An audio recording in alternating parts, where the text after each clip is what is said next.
விக்ரம் வந்து வீட்டில் எல்லாருக்கிட்டையுமே சொல்கிறாரு, இந்த மாதிரி வந்து தன்வியை வந்து நான் வேதா கிட்ட கொடுத்துட்டு வந்துட்டேன்னு சொல்லிட்டு எல்லாருமே அதிர்ச்சி அடைகிறாங்க. என்னப்பா சொல்கிற அப்படின்னோடனே, இதுக்கப்புறம் தன்வியாவை கூட்டிகிட்டு போயிடுவாரா? அதெல்லாம் கிடையாது, வேதாவுக்கும் கூட தான் இருப்பா, கண்டிப்பாக வேதா திரும்பி வருவா, நீங்கள் எல்லோரும் கவலைப்படாதீங்க, நான் வந்து கிளம்புறேன் இந்த மாதிரி ஊருக்கு அப்படி சொல்லிட்டு சொல்லிடுறாரு. அதை கேட்டு எல்லோரும் அதிர்ச்சி அடைகிறாங்க, ஏன்ப்பா இவ்வளோ பண்ணேன்னு. வேறு வழி இல்லை, வேதா இங்கே இருக்கணும்னா நான் போய் தான் ஆகணும், வேதா என்னால் ரொம்ப கஷ்டப்பட்டுட்டா, இன்னும் நான் கஷ்டப்படுத்த விரும்பலை அப்படின்னு சொல்லிட்டு கிளம்புறேன் அப்படின்னு சொல்லிட்டு கிளம்புறாரு. இது எல்லாத்தையும் கேட்டு மனசு கஷ்டப்படுறாங்க எல்லாருமே. இங்கே வந்து விக்ரம் வந்து கிளம்பும்போது கரெக்டாக விக்ரமுக்கு ஒரு ஃபோன் வருது. இந்த மாதிரி வந்து நான் தான் ஆதி பேசுகிறேன் அப்படின்னு அதிர்ச்சி அடைகிறாரு. நீ எப்போ வெளியே வந்த? அதெல்லாம் நான் வந்துட்டேன். முக்கியமான விஷயம் என்னென்னா, கண்டிப்பாக வந்து இதுக்கப்புறம் உன் பொண்டாட்டியும் உன் பொண்ணும் வந்து உயிரோடு இருக்க மாட்டாங்க, அப்படி அவங்க வேணும்னா நீ நான் சொல்கிற இடத்துக்கு வா அப்படி சொல்லிடுறாரு.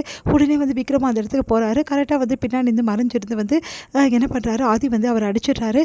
உடனே அவர் வந்து கீழே விழுந்துடுறாரு. அந்த டைமில் கரெக்டாக வந்து வயிற்றுலையும் தாக்கிடுறாரு. பலமாக தாக்கினதால விக்ரம் வந்து அப்படி நிலக்குழஞ்சு போகிறாரு. அப்படியே கீழே விழுந்துடுறாரு. உடனே வந்து வேதா அப்படி சொல்லிட்டு கத்துறாரு. வேதா வந்து கண்ணை திறந்து பார்க்குறாங்க. பார்த்தா ஏதோ ஒரு இடத்துல இருக்காங்க தன்வி வேதாவும். உடனே அலறி அடிச்சுட்டு வேதா ஓடி வராங்க.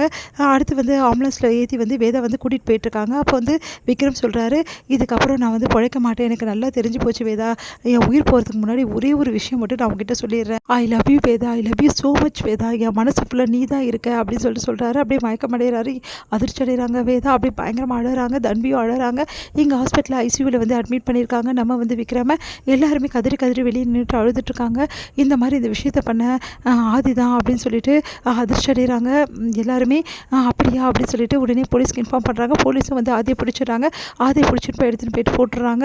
இதுக்கப்புறம் ஆதியால் எந்த பிரச்சனையும் வராது, அவனை பிடிச்சாச்சு அப்படின்னு சொல்லிட்டு போலீஸ் வந்து சொல்லிட்டு போயிருக்கு சொல்கிறாங்க. இதை கேட்டு எல்லாருமே அதிர்ச்சி அப்படியே பார்த்துக்கிட்டே இருக்காங்க.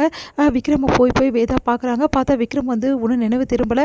எல்லாருமே அதிர்ச்சி அடைகிறாங்க. இதுக்கப்புறம் விக்ரமை காப்பாற்ற முடியாது அப்படின்னு சொல்லி டாக்டர்ஸ் எல்லாமே சொல்லிடுறாங்க. அதை கேட்டு வேதா வந்து அதிர்ச்சி அடைகிறாங்க. அவங்களால தாங்கிக்க முடியல, கதறி அழகிறாங்க.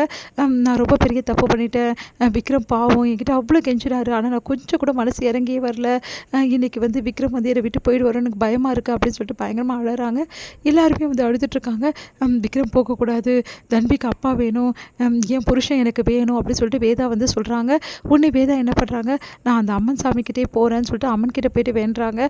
தயவு செய்து என் வாழ்க்கை எனக்கு திருப்பி கொடுத்துரு, விக்ரம் இல்லாத ஒரு வாழ்க்கை எனக்கு வேண்டவே வேண்டாம், நான் ரொம்ப பெரிய தப்பு பண்ணிட்டேன், இதுக்கப்புறம் நான் எந்த தப்பும் பண்ண மாட்டேன், நானும் விக்ரமும் சேர்ந்து வாழ்வோம், விக்ரம் எனக்கு வேணும், தயவு செய்து உங்களுக்கு கெஞ்சி கேட்குறேன், என் தாலி எனக்கு நினச்சி விற்கவை அப்படின்னு சொல்லிட்டு வேதா வந்து வேடிக்கிறாங்க. அடுத்து வந்து வேதா என்ன பண்ணுறாங்க, வந்து கடவுள்கிட்ட வந்து வேண்டிக்கிட்டே இருக்காங்க. அப்போ கரெக்டாக வந்து மணி அடிக்குது. வேதா வந்து ரொம்ப மனது கஷ்டத்தோடு வந்து ஹாஸ்பிட்டலுக்கு வராங்க. அப்போ விக்ரம் வந்து கண்ணை முழிச்சிடுறாரு. கண்ணை முழிச்சோட வந்து வேதாவை பார்க்கணும் அப்படின்னு சொல்லிட்டு விக்ரம் வந்து ஏங்குறாரு. வேதா ஓடி போகிறாங்க. அப்படியே வந்து நெத்தியில் வந்து திருநீர் வச்சு அப்படியே வந்து அப்படியே கட்டி பிடிச்சிக்கிறாங்க. விக்ரம், நீங்கள் சொன்னீங்க ஐ லவ் யூன்னு, இப்போ நான் சொல்கிறேன் விக்ரம், ஐ love you Vikram, I love you so much, உங்களை நான் ரொம்ப விரும்புகிறேன், நீங்கள் இல்லாத வாழ்க்கை எனக்கு வேணவே வேணாம், நீங்களும் நானும் சேர்ந்து வாழணும் விக்ரம், நம்ம 2 பேரும் ரொம்ப நாள் வாழணும், என் மேலே கோவம்லாம் போயிடுச்சா வேதா, எல்லாம் போயிடுச்சு, இதுக்கப்புறம் எந்த கோபமும் கிடையாது, நம்ம 2 பேர் சேர்ந்து சந்தோஷமாக வந்து வாழலாம் அப்படின்னு சொன்னோன்னே சந்தோஷப்படுறாரு விக்ரம். உடனே வந்து எல்லாருமே வந்துடுறாங்க. எல்லோரும் கலகலன்னு பேசுகிறாங்க. இப்போது என் பையன் வந்து ஏற்றுக்கினி, எனக்கு இது போதுமா அப்படின்னு சொல்கிறாங்க.